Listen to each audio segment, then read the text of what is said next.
Okay, hello everyone and welcome. Welcome to all of you across Australia and the world. Welcome to Curtin University's annual Human Rights Lecture for 2020. It's really wonderful to have everyone here. I would love to see you in person, but unfortunately, we're hosting this online for the first time, as I'm sure you can all appreciate. The COVID-19 pandemic has presented us all with a number of challenges this year, and we're pursuing new and innovative ways of connecting with each other. So thanks again for being here with us today.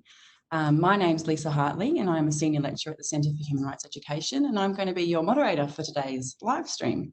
So thank you. So before we start, I'd like to acknowledge that we are live streaming today from the traditional lands of the Whadjuk people of the Noongar Nation, and pay our respects to elders past, present and emerging. So since 2016, the Centre for Human Rights has actually hosted this lecture, and we've had some phenomenal speakers, and this year is no exception. Our centre is a research and a teaching and advocacy centre that focuses on a range of human rights issues. And we also offer a Master of Human Rights, and you can have a look on the screen in a little bit for our website. You can have a look and see more information about the type of work that we do. But this annual Human Rights Lecture was established to encourage a really strong human rights culture from both within and outside of Curtin University. And as a centre, we really believe that the ideals of human rights are not unique to Western cultures and political systems, but they're present in all major religious and cultural and political systems as expressions of the essence of our common humanity. And it's also a vision of human rights that elevates the lived experiences of others as a vital source of knowledge from which we can actually learn and consider how we might best live together. So it's incredibly timely then that today's speaker, distinguished scholar, lawyer and humanitarian, Dean Adrien K. Wing, will be elevating her own narrative as a Black woman in the United States of America in the context of the COVID-19 pandemic. So before this, though, we're going to present a video from our Noongar Cultural Advisor, Mrs. Ingrid Cumming, and also a message from our Vice-Chancellor. And after these messages, I'm going to introduce Dean Adrien Wing, and then there'll be an opportunity for questions and answers. So you would have received a reminder earlier this week about the option of actually putting forward some questions that you might have for Dean Wing for our Q&A session at the end. If you have a look on the screen now, you'll be able to find some instructions of how to get to this page. And using your desktop or your phone internet browser, you can actually go to Slido and enter hashtag CHRE2020 to join. And we're going to use Slido at the end to take questions for the live stream. So if you've got questions as Dean Wing is speaking, feel free to pop them into Slido. And following today's live event, there will be a recording of this version of the webinar for everyone who was registered.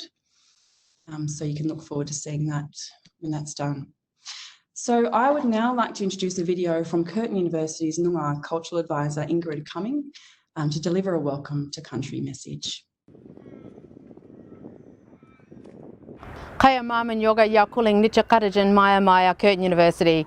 Hi everyone, my name is Ingrid Cumming. I'm the Noongar Cultural Advisor here at Curtin, and on behalf of my elders past, present and emerging, we want to welcome you to country here at Curtin University. So I'm going to sing a song for you. It's from a place called Kalamara, or Kalamunda as we like to call it, and the song is about bringing everyone together here at a place to learn, to grow, in hopes of walking in unity in this beautiful space. One of our biggest aspirations here as a reconciliation university. So ladies and gentlemen, clap along with me if you will as I sing you this beautiful song.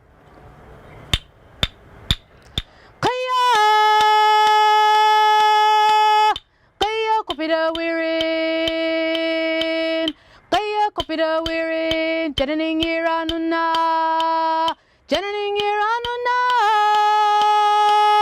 mama yoga kulinga,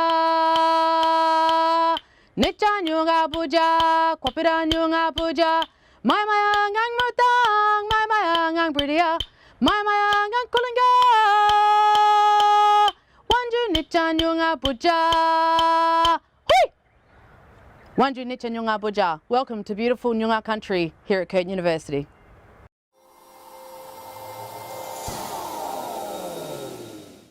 Thank you, Ingrid, for welcoming us. She has a gorgeous and warm welcome. I would like to also note that it's really important to acknowledge that those who've those who have colonised this land. It's really important to acknowledge and remember the history of the land that I'm currently on. And that includes the descendants of those who are colonised, who colonised this land, those who ancestors came afterwards, as well as people who came more recently, and also people who have fled violence and persecution in their lands. This is our 5th annual Human Rights Lecture, and I'd like to take this opportunity to pay tribute to our director, Professor Baden Offord, who after 6 years of being director is retiring at the end of this year. And one of the many extraordinary contributions that Baden has made to our centre and to Curtin University is to actually start these series of lectures to consider how we might understand human rights and how we might understand ourselves, our community and beyond. Baden has been an important mentor to all of us through this time, and we have learnt enormously from his leadership, from his own lived experience and also his willingness to attend so deeply to so many. And he's also a very good friend of today's speaker. I could speak a lot longer about Baden, but I just want to say on behalf of my colleagues at the Centre for Human Rights and Curtin as well, thank you for everything. We will miss you terribly. Okay, so now I'd like to introduce Professor John Cordray. Welcome to Curtin University's annual Human Rights Lecture for 2020. Thank you for joining us in this online format.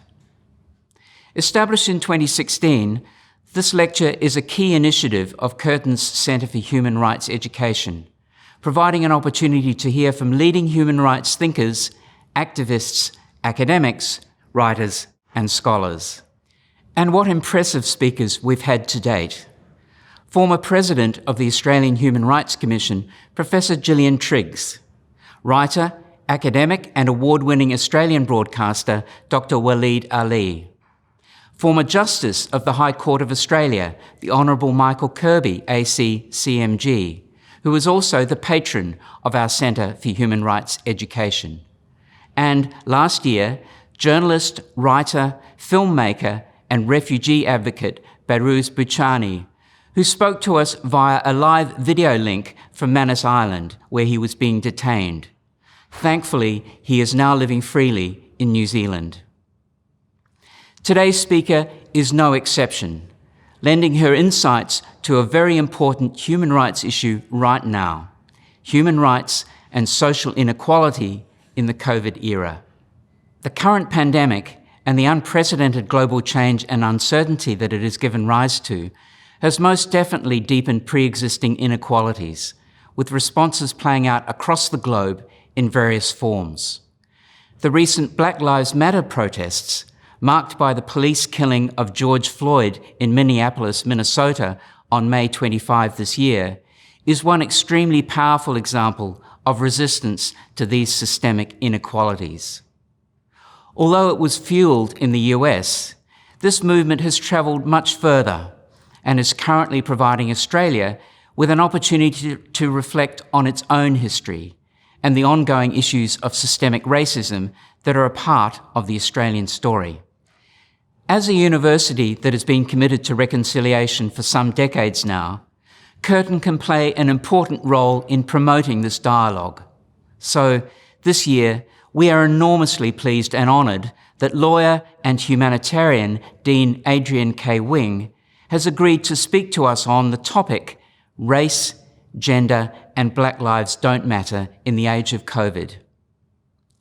Adrien is currently the Associate Dean of International and Comparative Law Programs and Distinguished Bessie Dutton Murray Professor at the University of Iowa College of Law, where she has taught since 1987.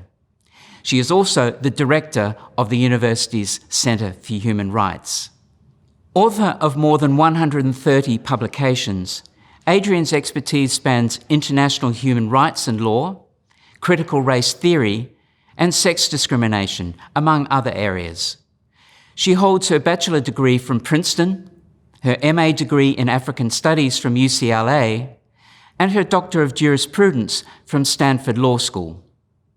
Her international experience is also extensive, including advising the founding fathers and mothers of the constitutions of South Africa, Palestine, and Rwanda. It gives me great pleasure to welcome this year's speaker, highly distinguished scholar Adrien K. Wing. Thank you very much for your remarks. I would like to thank Curtin University and the Center for Human Rights Education for inviting me to present the 2020 Annual Human Rights Lecture. I would like to give a special thanks to Dr. Lisa Hartley, who is chairing this lecture today.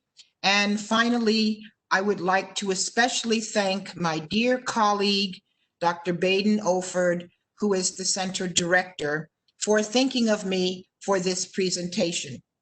I have made several trips to Australia over the past 20 years, and I regret that I cannot join you all in person at this time. I hope one day to come and see Curtin University along with my family. My topic today is race, gender, and Black lives don't matter in the age of COVID. At the start, let me say, I have had the privilege of life as an international lawyer and a tenured law professor and administrator in the United States for nearly 40 years. I have traveled to nearly 100 countries and met heads of state and well-known celebrities. I've helped draft 3 constitutions, including the South African post-apartheid constitution and the Rwandan post-genocide constitution. I have stayed at many wondrous hotels and resorts. Nevertheless, I am an African-American.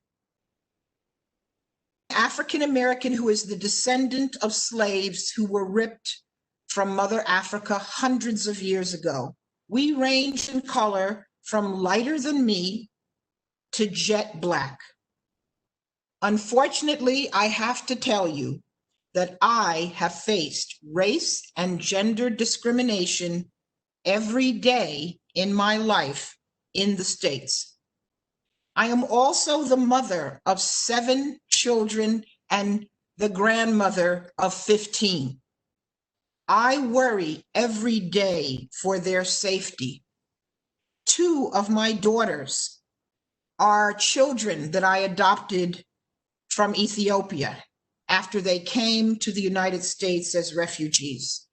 One of my daughters is Muslim and wears a hijab.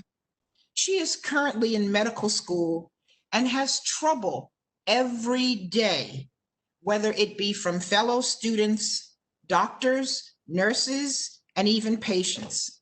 No one can believe that she's going to be a doctor.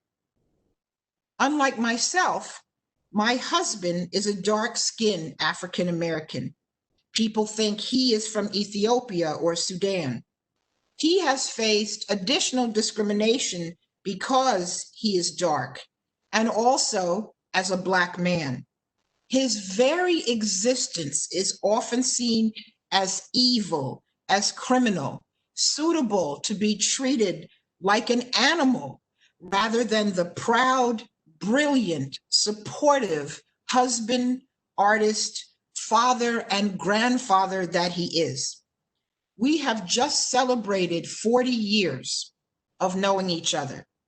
I am here today to tell you a story of my people.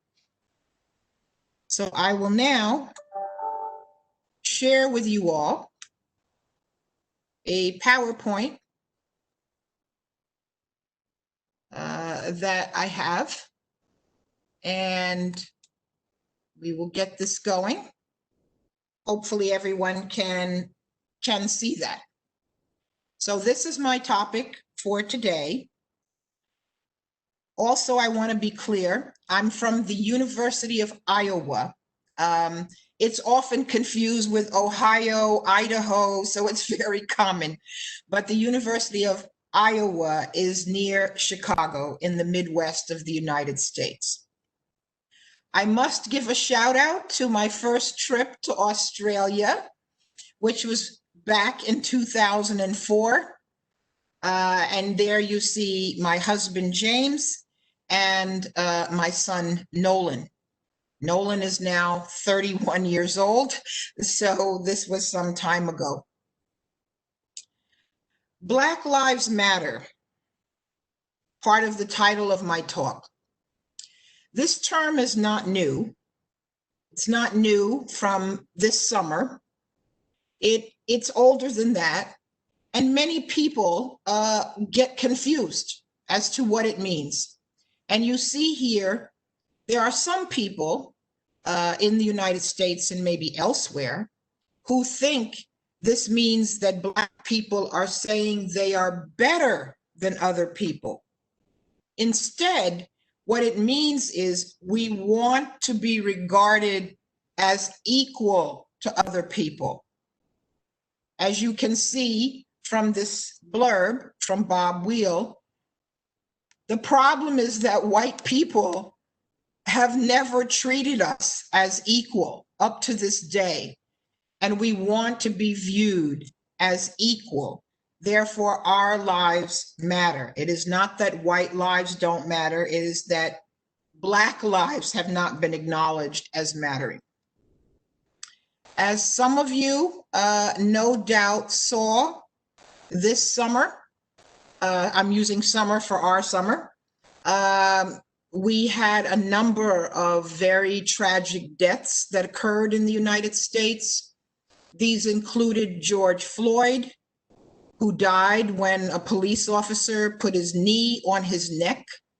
His dying words about "I can't breathe" have literally become a rallying cry for many people around the world.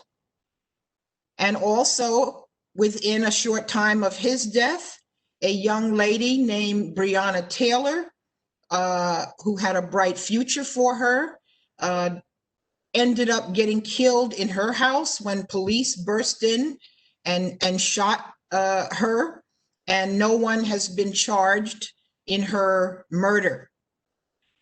So these were just two of the many deaths that happened this summer, and between 15 and 26 million Americans that it is estimated took to the streets to protest the police violence, as well as advocate for Black lives. And these were not mainly Black people. There were protests in 140 cities around the world. I'm not sure if you all had protests here or there in your town. So in addition to what I've already said about what happened this summer, the world saw the very brutal retaliation against peaceful protesters. The world has seen that white supremacists and pro-terrorist attitudes are reigning, and that people with arms, with machine guns, are walking around American streets, and they are, in some cases, killing protesters. They have threatened the lives of governors of our state, and they are being supported by forces in the center of government instead of being marked as horrific. We have seen recently that the old Confederacy from the time of our Civil War in the 1860s, that the forces of the Confederacy, the racist forces of the Confederacy, are still being glorified, and attempts to pull down statues to that lost cause are often prevented. We have continued to see anti-immigrant sentiment, in particular anti-Muslim sentiment, and we have seen attacks on democratic principles that none of us would have thought would be in jeopardy. And all of this, of course, is coming in the shadow of COVID, out of control COVID, that is disproportionately affecting Black and brown people in our country. Next, please.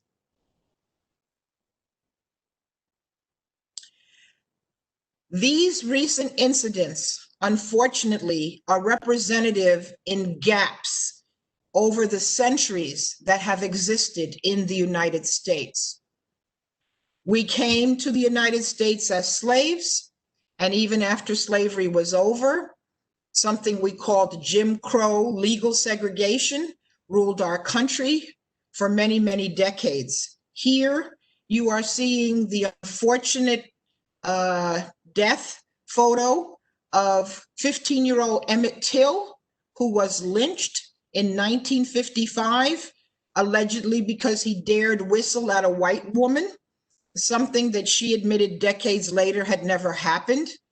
And this death of Emmett Till, this lynching, was in addition to thousands of lynchings. And there are lynchings happening right now in the United States, and most of them are called suicides, which cannot be the case. We continue in our country to have serious gaps in educational opportunities between Black, brown, and white people. We are disproportionately underemployed and unemployed. We have inferior housing. Our incomes in every profession are lower than whites. Our wealth, things like houses, is 1/10 of what white wealth is. Technology, we have many of our people who don't even have access to adequate Wi-Fi. And when our homes have become schools, many of our children do not have the capacity to participate from home in online learning. And then, of course, we have tremendous health disparities, which I will go on from here about. Next, please. So, for instance, with COVID, this is showing you that, for instance, you'll see Black, it says 4.7 higher. Black people are having higher rates than other groups in terms of hospitalization, in terms of overall cases, and in terms of death. Unfortunately, I have to tell you that I have had 13 members of my family in New York City area who have been hit by this virus. 3 of them have died, including my very beloved 90-year-old aunt and godmother. In Texas, where my son, the son you saw in that picture, now lives with his wife, who is Hispanic, her family had 16 members hit by the virus. When they got married in August, we could not attend because we could not go, even by car, from Iowa, where COVID is out of control, to Texas. Next, please.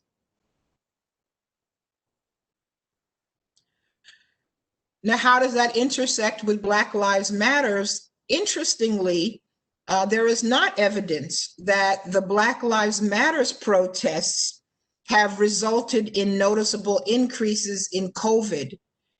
Where COVID is coming from are rallies that the Republican Party has been having all over the country, including at the White House, events where people have not worn masks. And there is far more super spreading at those events than anything that occurred from Black Lives Matters protests.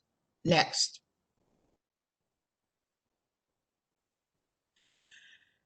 Interestingly, Blacks, my group, who only make up 13% of our country, seem to have 1/4 of the deaths overall from COVID.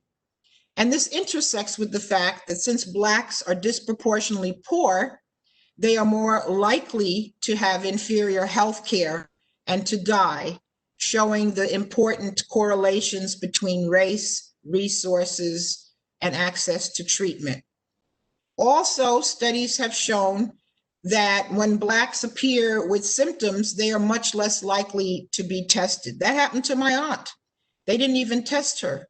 We know she died from that, but they did not want to test her. Our lives literally have not mattered. Next. As a case study, our very famous state of Louisiana, home to Mardi Gras. This is a state with a very major number of Blacks. And they looked at 3,000 patients in that state, and most were female, and 70% of the patients were Black, even though the population is only 31% Black. And 71% of those who died were Black. So these are extraordinary numbers, unfortunately, that I must report to you. Next, please. We could focus on many countries, but just using the UK has had a phenomenon where their South Asian population is disproportionately being affected by COVID. And I'm sure this is occurring in a number of other countries as well. Next, please. So, solutions. What are the solutions to this horrific problem? I'm going to speak from the perspective of critical race feminism. As you heard, I'm the editor of an anthology called Critical Race Feminism. And I will use this perspective to help us focus on what could be some possible solutions, or at least what is a framework that we could use as we try to work through this problem. So critical race feminism includes the critical is from critical legal studies, the R is critical race theory, and the F is for feminist theory or womanist theory. So I will tell you what each of these components of critical race feminism has to contribute to us addressing the problem of Black Lives Don't Matter and COVID. Next, please. Critical legal studies came about in the 1970s and is a progressive way of looking at the law. So what does this mean? This means when we analyze a problem like racism in the US, including healthcare problems, we can't look at it as a Band-Aid sort of problem. We have to look at it as a systemic problem from a progressive perspective and realize the tools that we will need are not necessarily going to come to us from some kind of free market capitalism, that much more progressive systemic approaches have to be developed to deal with a systemic problem. So these are some of the books that come from critical legal studies in case any of you, want to do further study on this. Next. The R in critical race feminism is critical race theory. Critical race theory centers race. In other words, the world is not colorblind. The world is actually very color conscious. We cannot deal with racism in whichever country of the world if we don't look at race as a factor. And even the brief statistics I have shown you indicate that race is highly involved in COVID and what happens with it. And so critical race theory, which was started by Professor Derek Bell on the bottom right, and also Professor Richard Delgado and Jean Stefancic on the upper part of the slide, are among the founders. And there are many books written on critical race theory, and they take a progressive perspective on law from a racial viewpoint. In other words, racism is central to the United States, and any cures to racism are going to have to look at it not as a Band-Aid, but as a cancer that requires systemic treatment. Next, please. There are related areas as part of critical race theory. So if we wanted to study COVID, or we want to study racism, we have to not just say generic racism. So in the US, there are different jurisprudential networks that have developed. So we have critical white studies that focuses on white privilege. We have Latinx critical theory focusing on our Hispanic population. We have queer race crit, which focuses on LGBTQ people of color. We have Indian crit that looks at the status of Native Americans, who, by the way, are very severely affected by COVID, and many of their reservations and areas where they live don't even have running water. And as we all know, running water to be able to wash your hands is important. We have Asian crit. We have something called E-crit that does empirical work. And we have DISCRIT, which focuses on people with disabilities. So in other words, if I am a disabled woman who is Native American and a Latina, the way that racism affects me and COVID within that has to be examined and will be different perhaps than affecting some other people who are not from my particular groups. So let's continue. So critical race feminism, the F, critical race feminism looks at the status of women as compared to men in every society.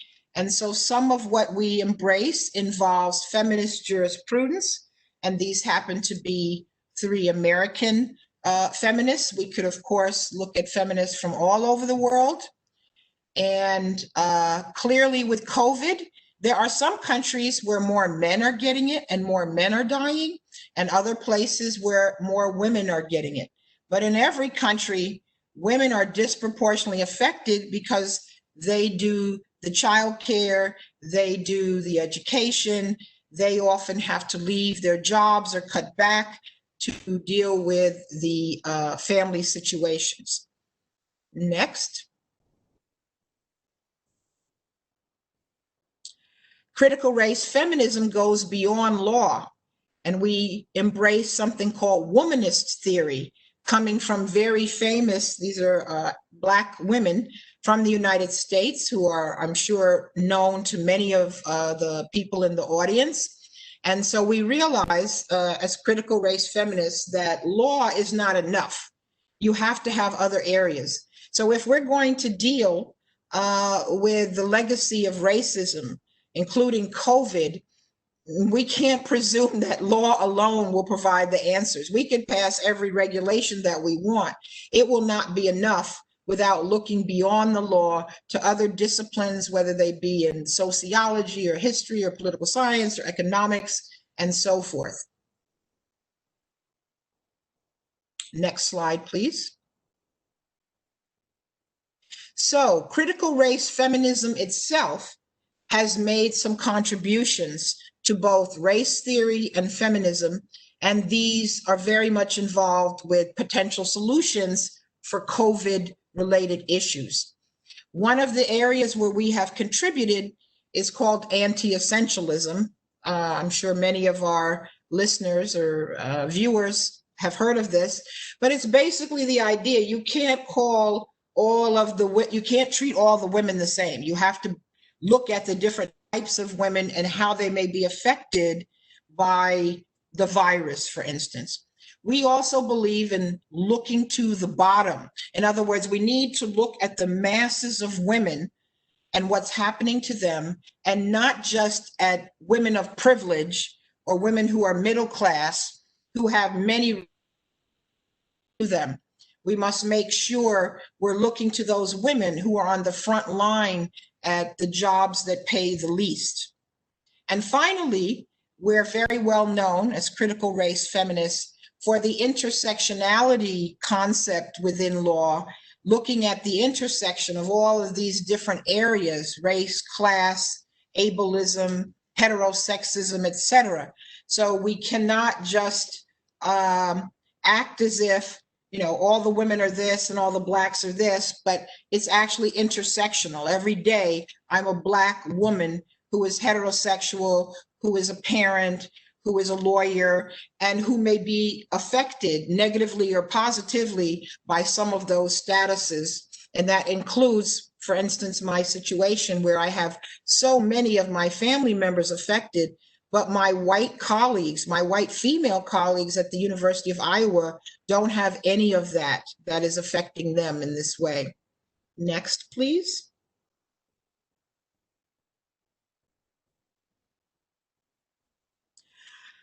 So this talk today, I'm basing it on US law, but I also, in my career, and critical race feminists are very involved with international law, global theory, and something called TWAIL, Third World Approaches to International Law. And these are some of the authors who are prominent in these fields.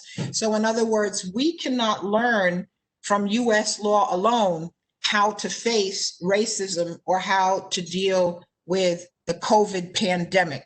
We must look to global theory. We must look to international human rights. We must look at the International Covenant on Economic, Social, and Cultural Rights and what it has to offer.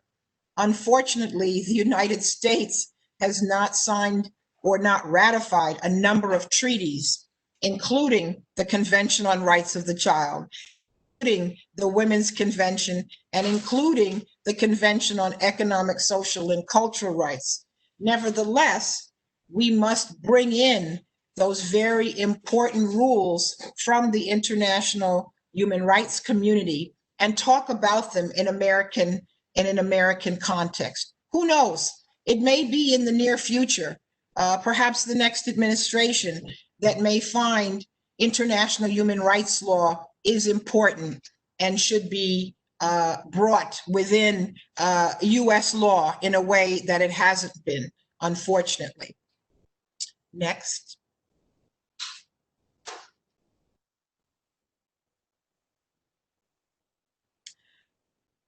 Also, global critical race feminism. I've told you about global theory, but we are also very much motivated in particular by what is happening to women of color around the world, not just in the US, but in other countries as well. And the situation with COVID is actually very interesting. What is happening to African women is not the same thing as what's happening to African American women. And so this is also part of anti-essentialism. To find solutions, we have to look very carefully in the different countries and how those countries are dealing with the pandemic and how their healthcare systems are adapting. Next, please. So can you go back one, please? Yes. So I've been talking to you about solutions, or at least ways of looking at the race problem, including the COVID problem. I'm coming to a close shortly. So I want to say, of course, we're just touching the tip of the solutions, and that to end racism, to make Black Lives Matter, including lives affected disproportionately by COVID, it will require in the United States massive political change. We will see if such change is happening shortly or not.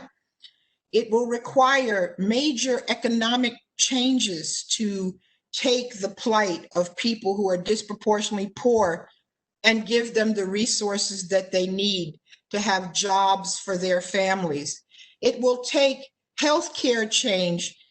You all probably have heard, we don't even have national healthcare in our country, and many people literally go bankrupt because they can't even afford the care that they need.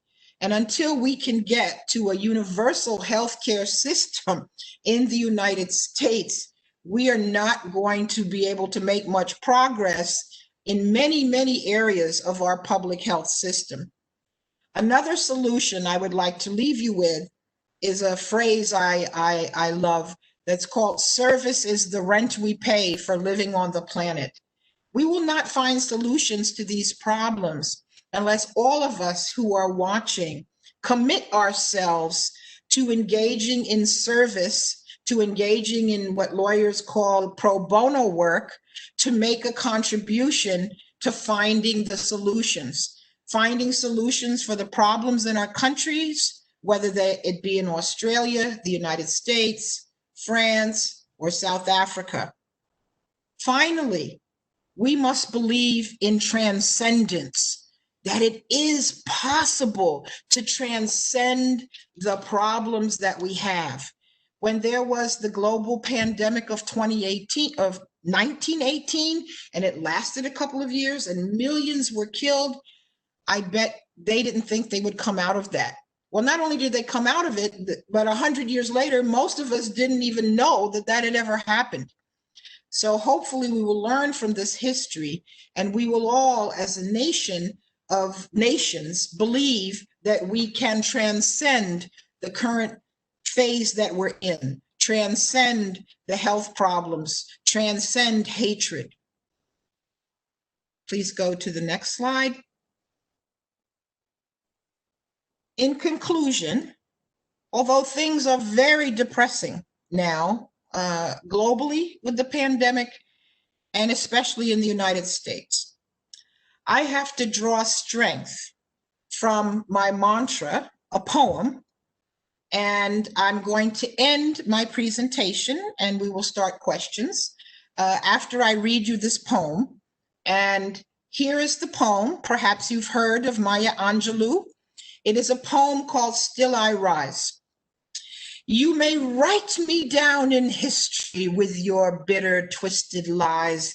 You may trod me in the very dirt, but still like dust I'll rise. Does my sassiness upset you?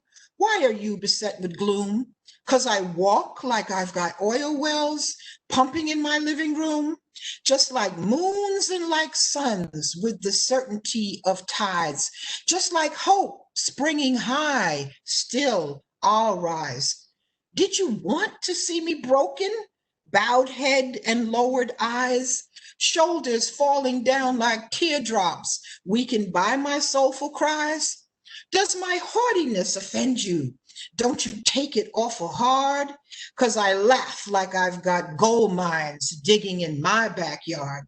You may shoot me with your words. You may cut me with your eyes. You may kill me with your hatefulness, but still, like air, I'll rise. Does my sexiness upset you? Does it come as a surprise that I dance like I've got diamonds at the meeting of my thighs? Out of the huts of history's shame, I rise. Up from a past that's rooted in pain, I rise. I'm a black ocean, leaping and wide, welling and swelling, I bear in the tide. Leaving behind the nights of terror and fear, I rise. Into a daybreak that's wondrously clear, I rise. Bringing the gifts that my ancestors gave. I am the dream and the hope of the slave. I rise, I rise, I rise. Thank you very much. I welcome your questions. Thank you so much, Adrien. I'm so sad that we can't actually all get together and clap for that, but and I ended that with goosebumps. So thank you so much for that presentation and ending with such a beautiful and powerful poem, and also for delivering that, 2020 Human Rights Annual Lecture. I also want to thank you for really, really generously sharing your own lived experience and your family's lived experience at such a critical time in the US and also the world's history, as you spoke to. And, you know, the talk to me really crystallised how important it is that we understand the intersectional factors that are impacting on the experiences of racism and the gaps between the lives of, you know, white and brown and black people, and how important systemic change is. And I know in some of the questions, people have spoken to that. And I do want to say as well, you did ask whether there were rallies, you know, in places where everyone is. I don't know where everyone is or the participants, but certainly here in Perth there are 3 rallies, Black Lives Matters, particularly looking at the, you know, the issue of racism in Australia, and a land that was brutally colonised and the impacts ongoing. So a lot of what you said really did ring true with the experiences here in Australia. But what I loved as well is that, you know, it really crystallised that, you know, compassion and solidarity and empathy must be reflected in our care for each other in the community. And finally, I really loved was that this idea that hope and change and this idea of transcendence is incredibly important. And I know there's a couple of questions that are coming through as well speaking to this. So I want to personally say thank you, Adrien, for that. And I will move on to the questions. So just bear with me. I've got another device here that I'm going to be reading from. This is a good multitasking activity. So one of the first ones, because I think you spoke about systemic racism in the US, and one of the top kind of questions here is, how can a society that's been so degraded by systemic racism regenerate itself beyond racism? Yeah, Professor Derek Bell, the founder of critical race theory, he felt that racism is permanent. In other words, you can't, you know, that racism is like cancer, and you know, you can fight cancer, but you don't necessarily cure it. You can also look at racism like alcoholism. So you can battle alcoholism and you could be dry, but you still are an alcoholic. So from his viewpoint, you're not. I am not necessarily as pessimistic as him, but since racism has existed for, you know, hundreds of years, if not thousands, we're not going to end it in our lifetimes. I deliberately did not address the Australian situation because I know you all live it and you all know your history. And I decided to focus on my own society. But I'm very much inspired by what Nelson Mandela did. He had a saying, "The struggle is my life." And he was in prison and he didn't know that he was ever coming out of prison. And so he didn't know he would be the first Black president, etc. So his example to me tells me not that in my lifetime or the lifetime of my grandchildren will we cure racism, but we will be judged by the quality of the struggle that we each engage in during our lives. And that for me is how I can feel positive rather than feel overwhelmed that something that's existed for centuries is not going to be eliminated, but whatever Curtin University does, or University of Iowa, or you or I do. Thanks. I'm reading myself. In relation to that, do you feel as though racism at the moment in the US is, you know, is worse than it has been, or is it more prevalent, or could you speak to that issue? Yes, this is another thing from Professor Bell. He believed that racial progress was cyclical. So there could be times when things were better, let's say like the 1960s in the US when they passed all these civil rights laws, and there are other times when the situation could be bad. So this is a very bad time in the US. It's not necessarily worse than some other time. The biggest difference today is that everybody has one of these, which didn't exist before. So we are able to take videos and pictures of things that were always going on, but we didn't have any evidence. What's depressing is that even when we have the evidence, 18 different videos of what happened to George Floyd, that it doesn't necessarily mean that the perpetrators of that racist violence will be indicted, will be convicted, will be put in prison, you know, so that's the problem. So it could be that things are actually not necessarily worse. In terms of the white supremacist violence that is visible, that was also there, but it wasn't necessarily okay publicly to wave flags around and speak out and have, on all these social media, all of these different hate groups. Well, that's now possible, and it's being fanned. The flames are being fanned from the center.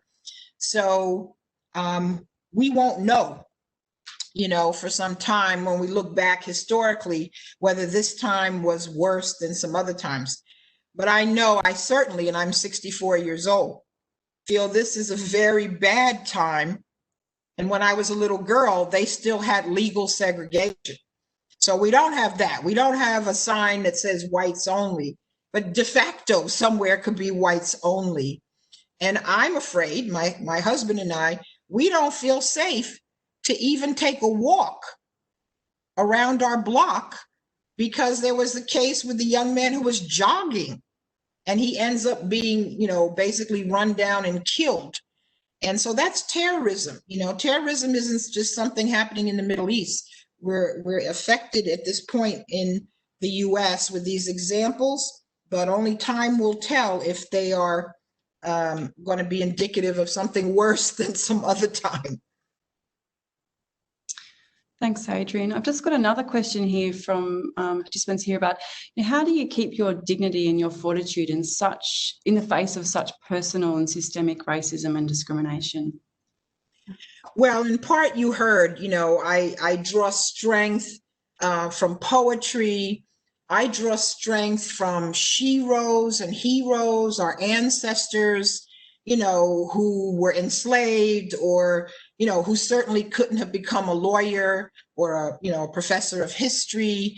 And so I draw strength that I've had opportunities that maybe I wouldn't have had in almost any other country in the world as a minority group female. Most countries I go to, minority group females are not tenured professors and deans. So with that, I draw strength, and I, believe in the service. And that helps me tremendously, despite daily things in my town or on the TV that are so horrific. I can't let down those sheroes and heroes, those ancestors who came before, didn't have a nice house with air conditioning and Wi-Fi and a job and a soapbox that I can speak on.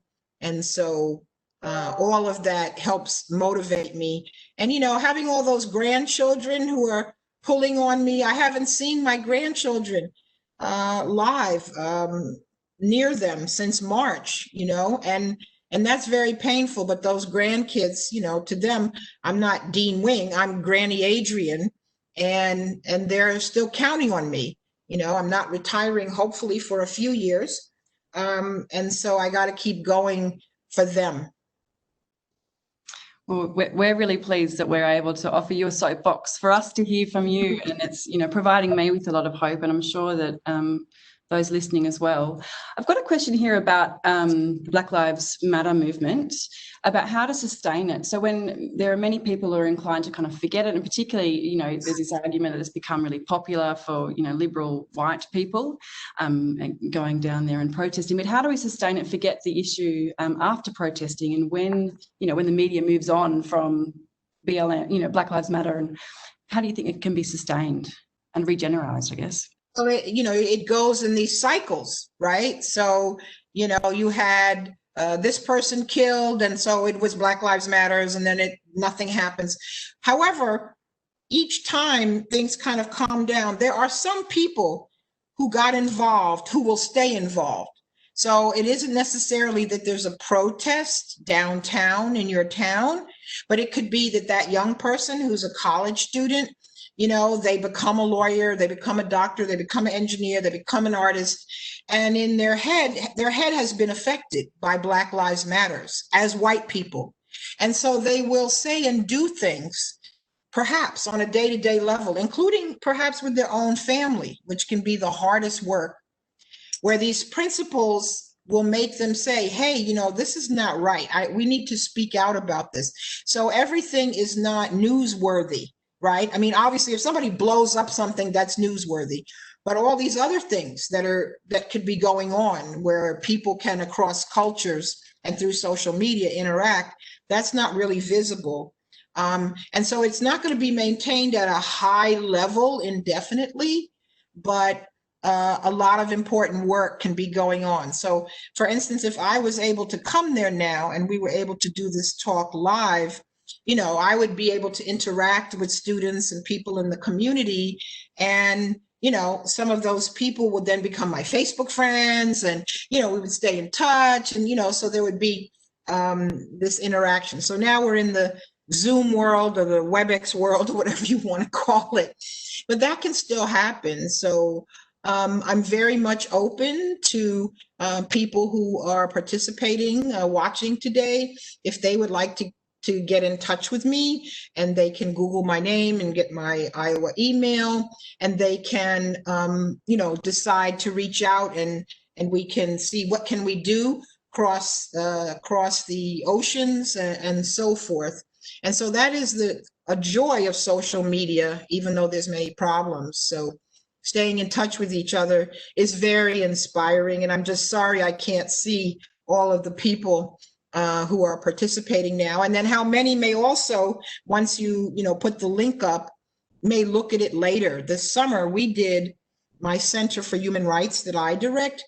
Normally we are closed in the summer. We did 13 webinars, and we ended up with thousands of people watching these webinars.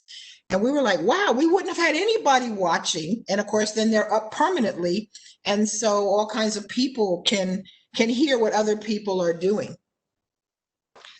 Yeah, oh, that's wonderful to hear. I guess the joys of social media, and, as you're saying, zooming around. I mean, talking about, you were speaking there about social media and obviously some of the really positive things that can come from it. Just got a question here, and I've just missed it. Where did it go? About the changes in the shift in social media policies in the US against far-right groups. And this question is about, is it allowing for the acceleration of transcendence in intersectional issues? Do you think that that's possible? Well, you know, the United States has more freedom of speech than almost any other country. So we permit so many things that would never be tolerated elsewhere.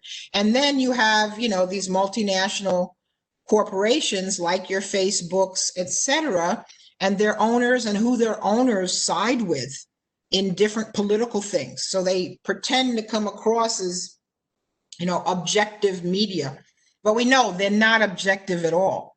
And so unfortunately, even if when they're trying, as apparently some of them try sometimes a little, thousands of these groups, of these hate groups, you know, can just sprout up and interconnect.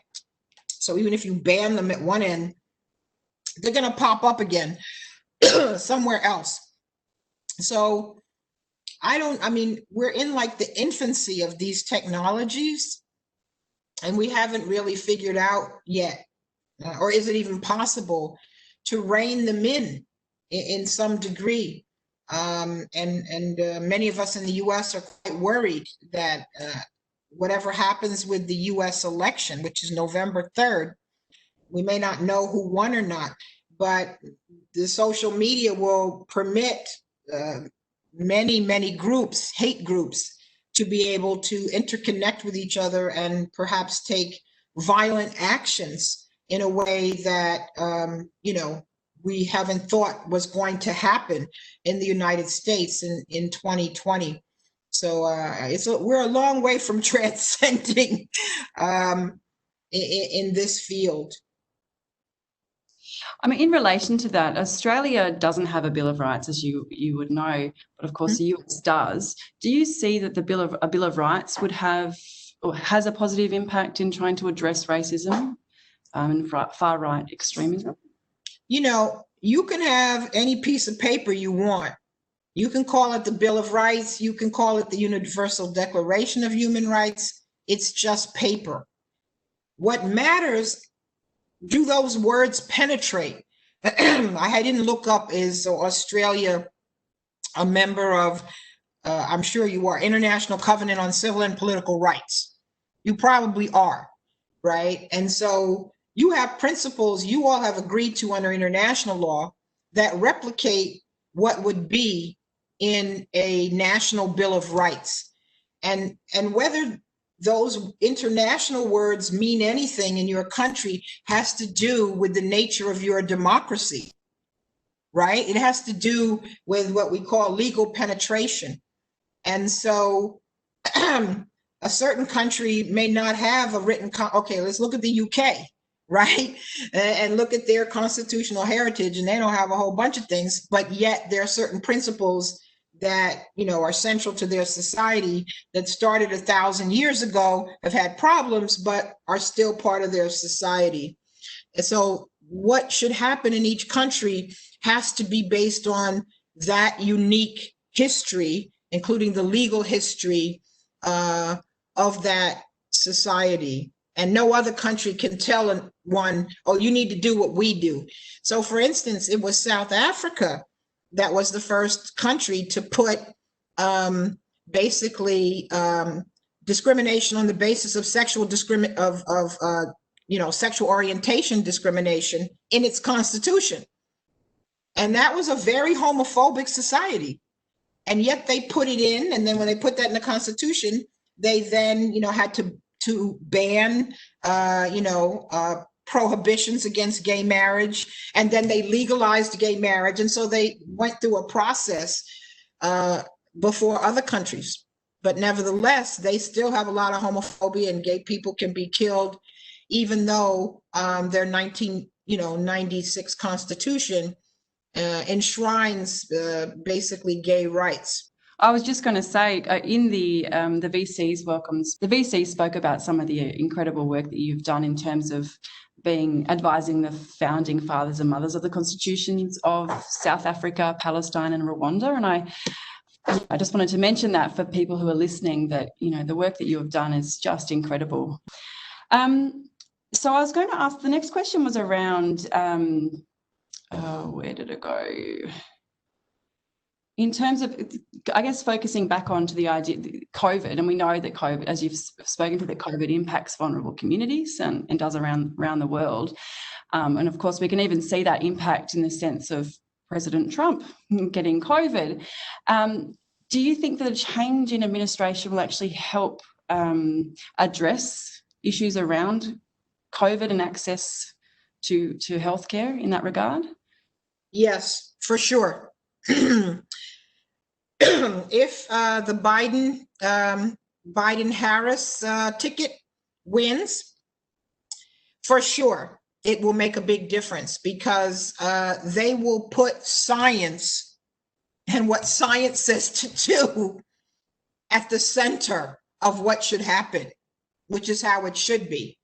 And if, the United States will follow the science and not deal in conspiracy theories and all other kinds of weird things, that's going to help a lot. And if we had national policy that would do things even like make sure there's sufficient masks. We can't even presume sufficient masks. We can't even presume that it's easy to get a test. I mean, basic things that other countries have done.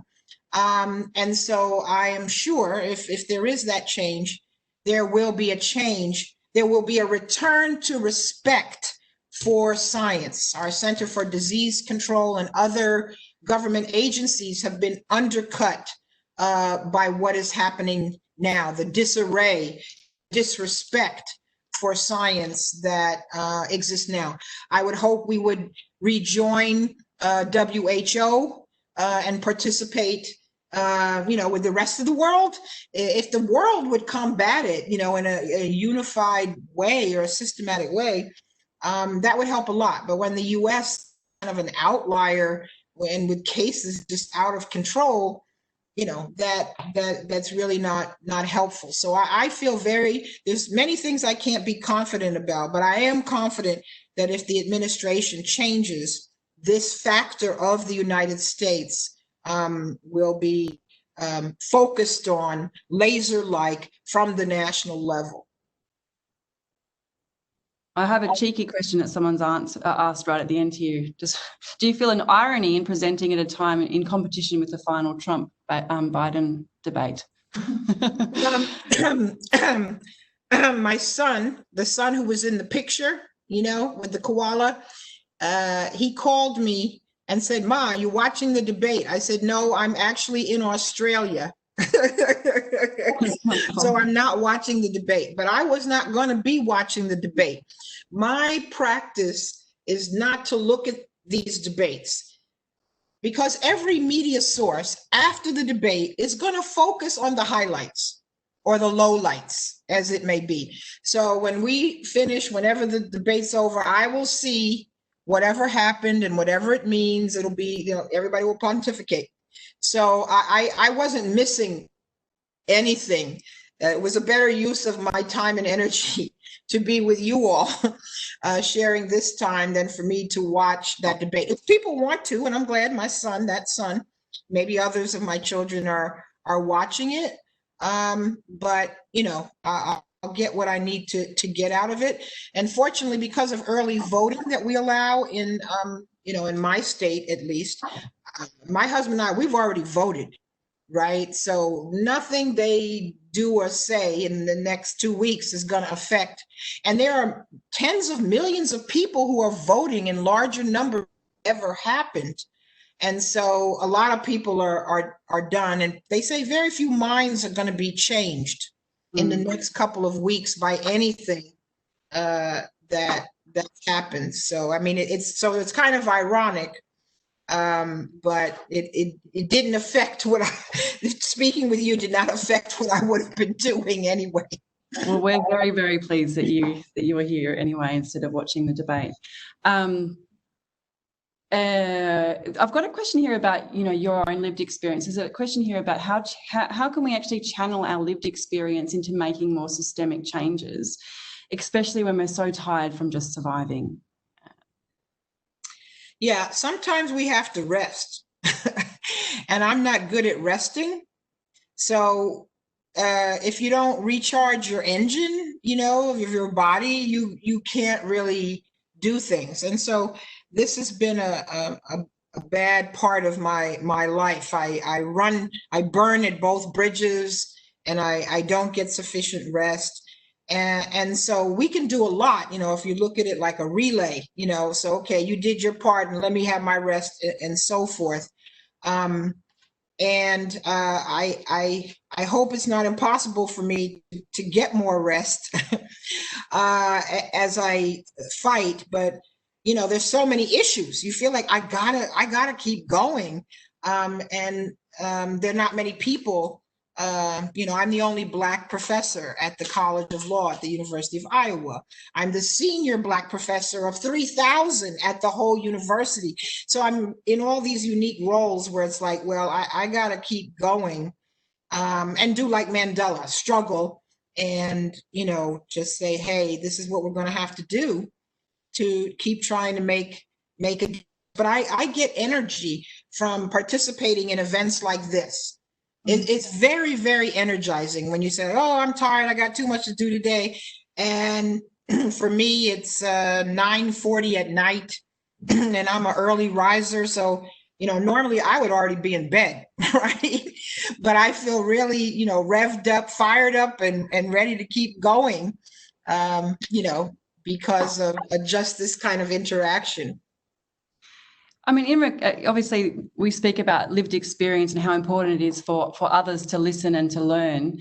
What tips might you have for allies, like myself as a white woman? What things do you recommend to people as allies in this fight for, racial equality and justice?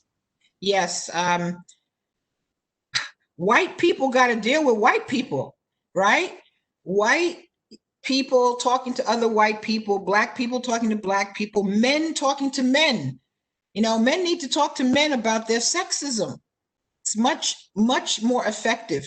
Every country you have different holidays where families get together, and a family can range politically, but your family members, some of them no doubt love you very much, and are more likely to listen to what you say, a little bit at least, than they would be if I came in there and tried to tell them something about Black Lives Matters.